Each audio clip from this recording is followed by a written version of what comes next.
आज पहिल्यांदाच मी असा गुळाचा चहा बनवला होता आणि तो इतका छान झाला होता ना, बिलकुलही फाटला वगैरे काहीच नव्हता आणि टेस्टला खरंच छान लागत होता. पण त्याआधी ना विहानला दुपारचा आईस्क्रीम हवा होता, म्हणून मग त्याच्यासाठी आईस्क्रीम काढून दिला आणि मग मी त्याच्यासाठी काहीतरी खायला बनवायचं होतं मला, कारण भरपूर वेळ झाला होता त्यांना काही खाल्ला नव्हता म्हणून.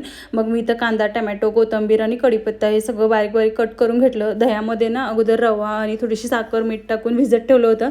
त्यामध्ये बारीक केलेलं सगळं घालून घेतलं आणि छान असं मिक्स करून घेतलं आणि त्याच्यासाठी मस्त असं रव्याचा डोसा काढून दिला. आणि मला ना चहा प्यायचा होता, पण मला साखर बिलकुलही खायची नव्हती. मग आज मी पहिल्यांदाच ना असा गुळाचा चहा ट्राय करत होते.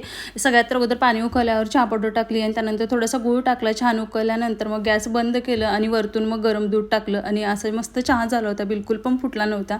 चहा वगैरे घेतला आणि विहानला ना थोड्याशा अशा गोष्टींमध्ये मी त्याला बिझी करते, जेणेकरून मला स्वयंपाक किंवा बाकीची काही कामं करायची असतील तर मग माझी पटकन ती कामं होतात. म्हणून असा होता आजचा दिवस. चला भेटू नेक्स्ट मिनी ब्लॉगमध्ये. तोपर्यंत बाय.